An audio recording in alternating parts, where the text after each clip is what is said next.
가미카제 지상 로봇, 대양을 누비는 해상 드론, 빈티지 항공기를 드론 모선으로 개조한 것, 프랑켄슈타인식 하이브리드 방공 시스템. 우크라이나가 러시아와의 전쟁 중에 고안해낸 군사 혁신 목록은 정말 인상적이며 계속해서 확장되고 있습니다. 최신 첨단 시스템부터 골동품에 새로운 생명을 불어넣는 것까지 우크라이나는 훨씬 더 큰 적에게 맞서 싸울 새로운 방법을 계속해서 찾아내고 있습니다. 우크라이나가 러시아가 점령한 영토와 러시아 본토 깊숙한 곳에서 중장거리 타격 작전을 강화함에 따라 이러한 공격의 사거리, 은밀성, 치명성을 높이기 위한 다양한 방법을 실험해왔습니다. 그리고 이제 그들은 과거, 특히 1차 세계대전에서 영감을 받아 오래된 기술인 풍선을 기발하게 재활용하는 방법을 찾고 있습니다. 이제 우크라이나는 이 풍선을 드론 모선으로 씁니다. 이 기술은 똑똑하고 실용적이며 러시아 방공망에 심각한 골칫거리가 될 것으로 보입니다. 그래서 우크라이나가 어떻게 풍선을 드론 발사대로 사용하고 있는지, 그리고 왜 이것이 그렇게 뛰어난 아이디어인지 설명해 드리겠습니다. 최근 몇 주 동안 점령지에 있는 러시아의 물류는 운전자들에게 큰 시련이 되고 있습니다. 크림반도와 헤르손, 자포리자, 도네츠크, 루안스크주의 점령지를 러시아 본토와 연결하는 M14와 H820 고속도로는 광범위한 살상구역이 되었습니다. 첨단 반자율 드론인 호넷과 BB2와 같은 새로운 우크라이나 드론들이 러시아의 장갑차, 유조차, 군용 트럭 등 다양한 표적을 마치 마음대로 골라내듯이 파괴하고 있습니다. 우크라이나는 당연히 이 살상구역을 러시아 영토 더 깊숙한 곳까지 확장하고 싶어 하지만 이 중거리 드론들의 사거리, 즉 보통 약 125점하의 정도로 제한되어 있습니다. 그래서 우크라이나군은 호넷과 같은 드론을 발사 전에 러시아가 통제하는 영토 깊숙한 곳까지 운반해서 사거리를 늘리는 방법을 모색해왔습니다. 그리고 가장 유망한 방법 중 하나는 헬륨 풍선을 이용하는 것으로, 이는 열기구와 유사합니다. 최근 영상에서 우크라이나 개발자들이 풍선으로 호넷 드론을 실험하는 장면이 포착됐습니다. 헬륨으로 채워진 풍선은 길이 4.6피트의 호넷을 약 27,000피트 상공까지 들어올린 뒤 자동으로 드론을 분리했습니다. 호넷은 이후 스스로 자세를 안정시키고 활공을 시작했으며 결국 발사 지점에서 약 26마일 떨어진 곳에 착륙했습니다. 게다가 호넷은 착륙했을 때 여전히 배터리의 95%를 유지하고 있었다고 전해집니다. 실제로 이는 26마일을 활공한 후에도 드론이 탑재된 모터를 사용해 거의 최대 비행거리를 비행할 수 있는 능력을 여전히 유지했다는 뜻입니다. 이것은 판도를 바꿉니다. 드론의 정확한 작전 범위는 아직 기밀이지만 총 11파운드의 탑재물을 실었을 때 약 93마일로 추정됩니다. 하지만 풍선에서 발사한 뒤 엔진을 작동시키기 전에 활봉하게 하면 비행거리가 크게 늘어납니다. 조건이 맞으면 2배까지도 늘어날 수 있습니다. 그렇게 되면 우크라이나 드론이 러시아의 물류와 고정 표적을 타격할 수 있는 킬존이 크게 확장됩니다. 이러한 공습이 더 깊숙이 도달할수록 러시아군이 그레이존을 넘어 공격을 시도할 때 그 전력은 더 약해질 것입니다. 바람이 유리하면 풍선에 실린 호넷 드론은 더 멀리 도달할 수 있습니다. 풍향과 고도를 잘 활용하면 풍선은 드론을 투하하기 전 훨씬 더 멀리 이동할 수 있고, 투하된 드론은 최종 하강을 위해 모터를 작동시키기 전에 더 멀리 활공할 수 있습니다. 투하 과정은 자동화되어 있다고 하며 미리 설정된 고도, 지오펜신 파라미터, 타이머에 따라 또는 직접적인 조종사의 개입 없이도 작동할 수 있습니다. 스타링크 단말기를 추가하면 사거리가 더욱 확장됩니다. 그리고 바로 이것이 우크라이나가 하고 있는 일입니다. 호넷에는 이미 몇 달 전부터 스타링크 단말기가 장착된 모습이 관찰되었습니다. 이 단말기들은 호넷이 충돌 직전까지 정밀하게 실시간 기동하고 시각적으로 표적을 조준할 수 있게 해줍니다. 이제 고고도에서의 기구 발사, 자동 분리, 활공, 그리고 스타링크 유도의 조합으로 인해 호넷의 사거리는 이론적으로 무한정 연장될 수 있게 되었습니다. 하지만 짧은 사거리에서도 기구 발사 방식은 우크라이나 운영자들에게 또 다른 큰 이점을 제공합니다. 중요한 순간에 더 큰 힘을 낼 수 있습니다. 기구에서 발사될 때 호넷은 비행의 대부분을 활공하면서 보내기 때문에 표적에 접근할 때 복잡한 기동을 위해 대부분의 에너지를 아낄 수 있고, 공격의 마지막 단계에서 속도를 급격히 높이는 데 사용할 수도 있습니다. 이로 인해 폭발력이 증가하고 격추시키기가 훨씬 더 어려워질 것입니다. 앞서 언급했듯이 우크라이나는 드론을 공중에서 발사하는 다른 방법들도 실험해왔습니다. 여기에는 더 큰 드론이나 노후된 AN-28과 같은 항공기에서 발사하는 방법도 포함됩니다.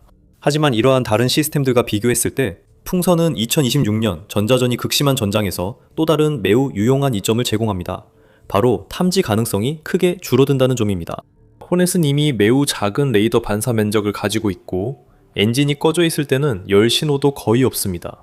풍선의 레이더 반사 면적과 열 신호 역시 작거나 오히려 더 작을 수도 있습니다. 그래서 풍선과 호넷의 조합은 활공 단계에서도 러시아가 탐지하기 매우 어렵습니다.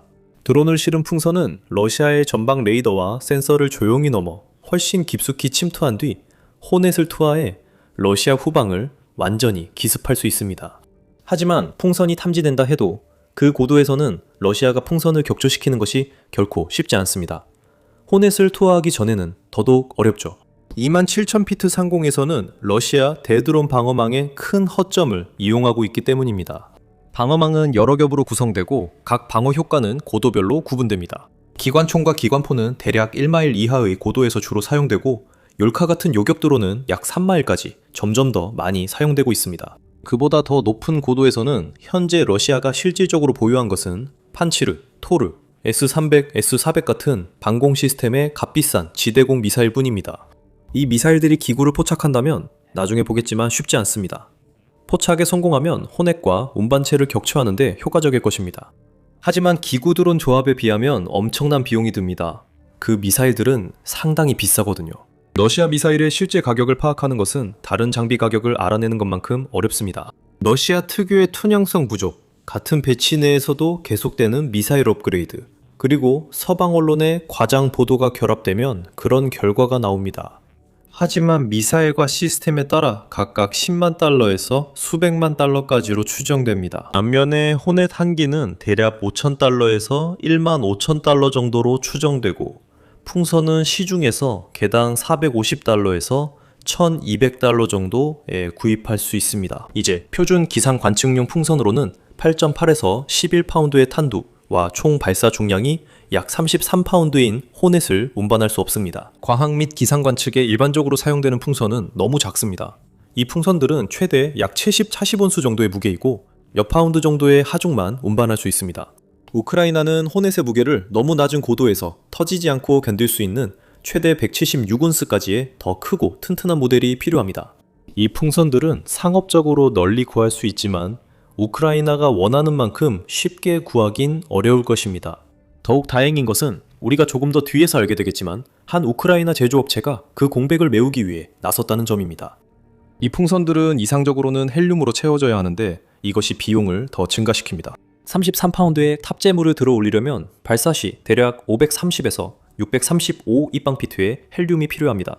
그 정도면 초당 13에서 16.4피트의 원하는 상승 속도에 도달하는데 필요한 추가 부력을 제공할 수 있습니다. 연초에는 헬륨 가격이 1000 입방피트당 약 300달러로 안정적이었기 때문에 각 호넷 발사에 드는 헬륨 비용은 200달러 미만이었습니다. 현재 가격이 2배로 올랐으며 상황은 더 나빠질 수 있습니다.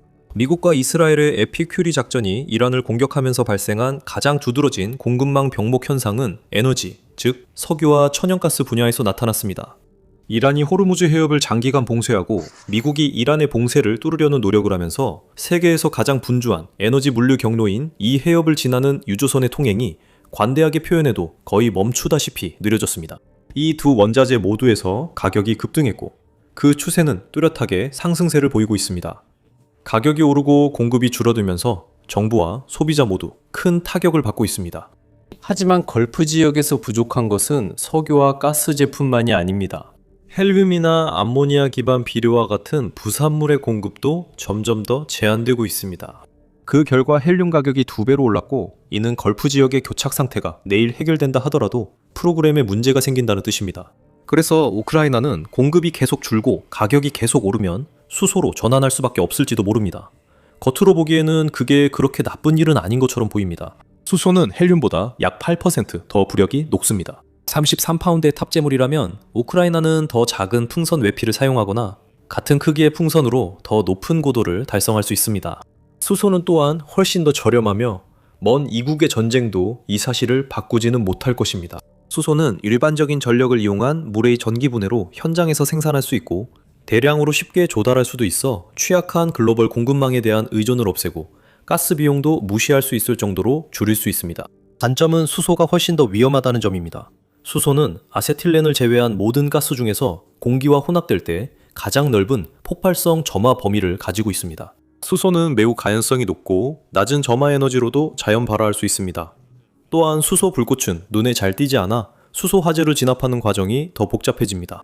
수소는 개방된 공간에서는 점화되기 전에 빠르게 상승하고 퍼지기 때문에 훨씬 덜 위험하지만 다루는데 훨씬 더 주의해야 합니다. 특히 고폭탄 탄두를 실은 풍선을 채울 때는 더욱 조심해야 합니다. 하지만 우크라이나가 어떤 가스를 사용해 풍선을 채우든 풍선과 가스 그리고 호넷을 합친 총 비용은 8,000달러에서 2만 달러 정도입니다. 반면 러시아의 요격 미사일 한 발은 10만 달러에서 200만 달러에 달하죠. 이 격차와 비용만 봐도 답이 나오고 미사일을 만드는 것보다 호넷과 풍선을 만드는 게 훨씬 빠릅니다. 이 말은 우크라이나가 생산을 확대하고 운영을 정교하게 다듬을수록 러시아가 이런 방식으로 풍선을 격추하는 것이 우크라이나나 미국이 패트리엇이나 아이리스-T 미사일로 샤이드 드론을 격추하는 것만큼 비효율적이 될 것이라는 뜻입니다. 이미 그렇지 않더라도 러시아의 방공 미사일 재고는 이미 심각하게 고갈된 것으로 여겨지고 있습니다.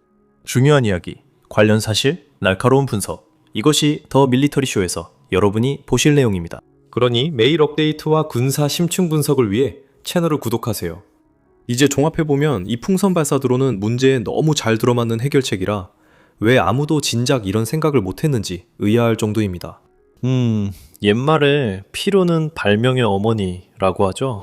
최첨단 전쟁 시대에 처음으로 대규모 전쟁을 강요받은 우크라이나는 혁신적인 해결책을 찾아내고 계속해서 도전에 맞서야 했습니다. 동정하게 말하자면 중국도 풍선 발사 드론을 실험해 왔지만 기술 수준과 목적이 다릅니다. 2024년 말과 2025년 초의 영상에서는 중국이 MD-19와 MD-2와 같은 극초음속 드론을 발사하는 플랫폼으로 고고도 기구를 성공적으로 시험한 모습을 볼 수 있습니다. 이 기부들은 우크라이나가 사용하는 것보다 훨씬 크며 드론을 발사하기 전에 약 12.5마일에서 18.5마일에 이르는 준우주 고도까지 들어올립니다. 중거리 드론의 사거리를 늘리기 위해 고도를 활용하는 대신 여기서의 의도는 이러한 초고속 장거리 드론들이 엔진을 점화하기 전에 고도와 위치 에너지에서 상당한 이점을 갖도록 하는 것입니다. 중국 연구기관들도 하나의 대형 기구에서 활공하는 마이크로 드론 군집을 배치할 수 있는 능력을 입증했습니다. 이는 우크라이나가 호넷과 기구를 활용하는 방법과 비슷하지만 더 큰 기구를 사용한다는 차이가 있습니다.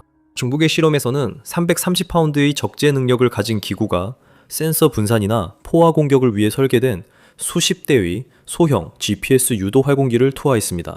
그것은 우크라이나가 사용하고 있는 기구의 적재 능력보다 10배나 더 큰 것입니다. 더 큰 크기는 중국 기구에 훨씬 더 많은 적재 능력을 제공하지만 그만큼 훨씬 더 눈에 띄게 되어 격추시키기 쉬워진다는 단점도 있습니다. 그렇긴 하지만 직관에 반할 수도 있겠지만 헬륨이나 수소기구를 격추시키는 것은 보기만큼 쉽지 않습니다. 이것들은 핀이나 고양이 발톱으로 터트릴 수 있는 얇은 고무 파티 풍선이 아닙니다. 두 가지 모두 기본 개념은 동일합니다. 기구는 부력이 큰 가스로 채운 주머니로 공중에 뜰 수 있습니다. 하지만 우크라이나와 중국에서 사용하는 것과 같은 전문 기구들은 보통 라텍스, 폴리에틸렌, 마일러 같은 매우 얇고 유연한 소재로 만들어집니다. 이런 소재들이 여전히 상당히 얇기 때문에 전투기의 기관총에서 날아온 유탄 한 방에 쉽게 떨어질 거라고 생각할 수 있습니다. 하지만 꼭 그런 것은 아닙니다. 정밀 공대공 미사일로도 이런 기구 격추는 쉽지 않을 수 있습니다.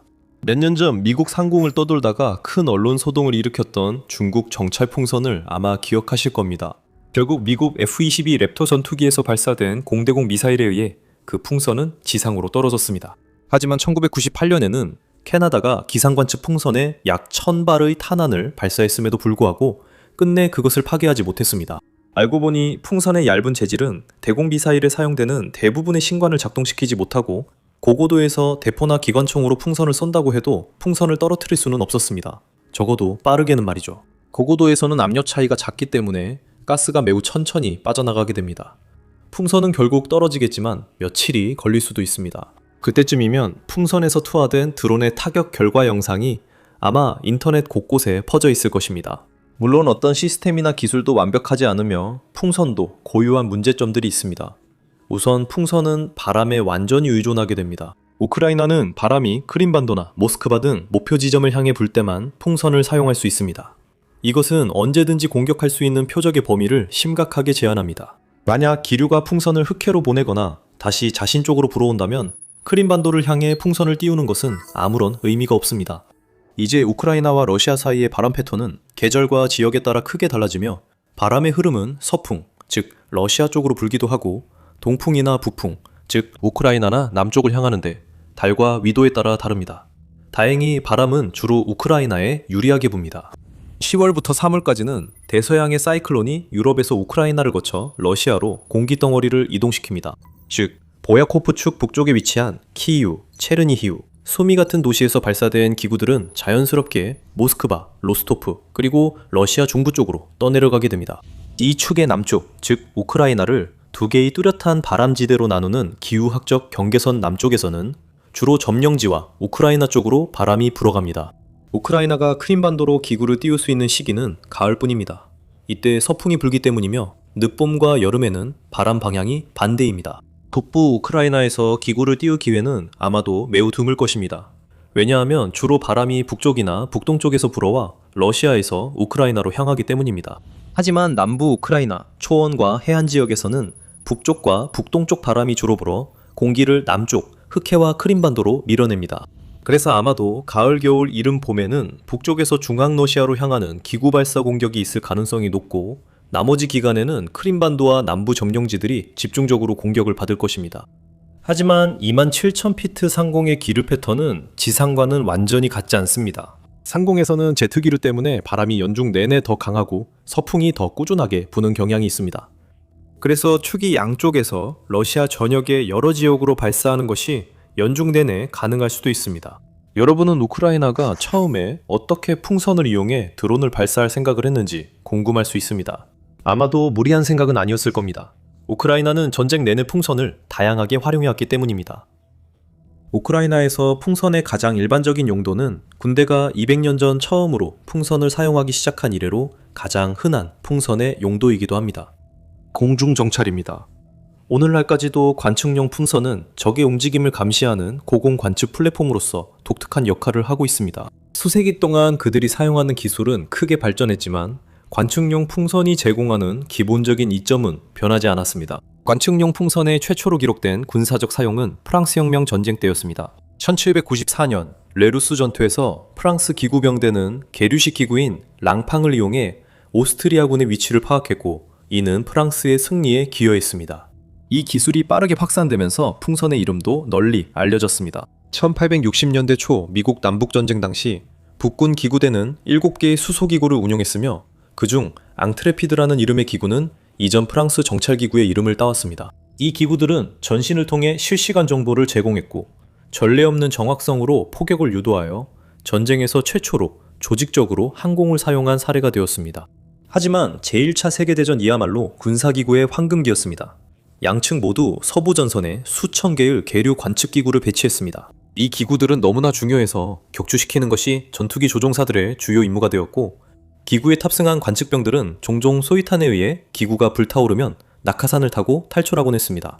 오늘날 우크라이나의 관측기구들은 같은 역할을 하지만 낙하산이 있든 없든 사람이 아닌 전자장비가 관측을 담당하고 있습니다. 우크라이나는 러시아의 전자전 교란을 극복하기 위해 계류기구, 즉 에어로스탯이라고도 불리는 기구를 광범위하게 사용하여 공중중계기로 활용하고 있습니다. 본질적으로 이 기구들은 전술무전기를 500에서 1000m 높이로 띄워 지상부대 간의 안전한 통신 범위를 100km 이상으로 확장시켜줍니다. 이로 인해 지휘관들은 시야가 차단된 깊은 계곡이나 도시 지역에서도 FPV 드론을 통제하고 포병을 조율할 수 있게 됩니다. 중계기가 공중에 있기 때문에 일반적으로 저고도로 전파되는 신호를 방해하는 지상 기반 제밍에 덜 취약합니다. 이것이 현장에서 결정적인 차이를 만들 수 있습니다. 예를 들어 2024년에서 2025년 우크라이나가 러시아의 쿠르스크 지역에 침입했을 때 지상 네트워크가 포화되거나 제밍될 경우 이 풍선들이 후퇴하는 우크라이나 부대에게 유일하게 안정적인 통신 연결을 제공했습니다. 우크라이나는 계류된 기구를 하늘 감시와 목표 삼각 측량에 활용하고 있습니다. 방향 탐지 안테나가 장착된 이 기구들은 최대 56마일 떨어진 곳에서도 적 무인기, 조종사의 제어 신호를 감지하여 위치를 삼각 측량할 수 있습니다. 이로써 우크라이나 포병은 드론뿐만 아니라 조종사도 타격할 수 있게 됩니다. 우크라이나도 표적 삼각 측량을 위해 드론을 사용하지만 몇 시간 내에 기지로 돌아와야 하는 배터리 구동 드론과는 달리 계류된 기구는 최대 일주일 동안 한 구역 상공에 머물 수 있습니다. 연속적인 영상 피드와 열 화상 이미지를 제공하여 러시아군의 이동과 물류 거점을 감시합니다. 기구는 드론이 너무 작아서 감당할 수 없는 고성능 전자전 및 신호정보 임무도 수행할 수 있습니다. 예를 들어 기구는 러시아의 무선 통신과 레이더 신호를 가로채는 대형 센서를 탑재할 수 있으며 이 데이터를 포병 부대에 전달해 대포병 사격에 활용할 수 있습니다. 하지만 우크라이나는 기구로 러시아군을 감시하는 것에 그치지 않습니다. 이들은 기구를 능동 전자전에도 활용하고 있습니다. 이후부 기구는 위조 GPS 신호 송출이나 러시아 활공폭탄 유도 시스템 교란 장비를 탑재해 주요 도시 상공에서 러시아 공습 정확도를 낮출 수 있습니다. 다른 기구들은 레이더 반사기를 장착해 항공기나 순항 미사일의 신호를 흉내내는 유령 표적을 만들어냅니다. 그로 인해 러시아 방공부대는 우리가 앞서 언급했던 값비싼 미사일을 허공에 발사하게 되고 그 과정에서 위치가 노출되며 미사일 재고도 소모하게 됩니다. 아무런 성과도 없이 말이죠. 보시다시피 평범한 기상 관측용 기구도 진취적인 군대에겐 유용한 도구가 될 수 있습니다. 우크라이나는 2025년 가을 이후 다양한 목적으로 1000개가 넘는 기상 관측용 기구를 러시아 영토로 띄운 것으로 알려져 있습니다. 앞으로 수천 개의 기구가 더 투입될 전망이며 이제는 혼합 발사형 변형까지 등장하면서 공급망을 확보하는 것이 점점 더 중요해지고 있습니다. 다행히도 앞서 언급했듯이 한 우크라이나 회사가 나섰습니다. 아에로바 보브나는 군사용 계류식 기구를 대량 생산하는 최초이자 유일한 우크라이나 회사로 알려져 있습니다. 이 회사는 우크라이나의 전술용 기구 대부분을 공급하는 것으로 전해집니다. 유리 베소벤이 설립한 이 회사의 기구는 경량 폴리머를 사용하며 단 5분에서 25분 만에 배치할 수 있도록 설계되었습니다. 이 회사는 우크라이나의 다양한 요구에 맞춰 여러 기구를 제작하며 호넷을 들어올릴 수 있는 대형 모델도 있습니다. 아에로바 보브나가 이 수요를 감당할지는 아직 알 수 없습니다. 그러나 우크라이나가 솔루션을 계속 개선하면 아에로바 보브나가 우크라이나 군 전술기구를 만드는 유일한 회사로 남지 않을 것입니다.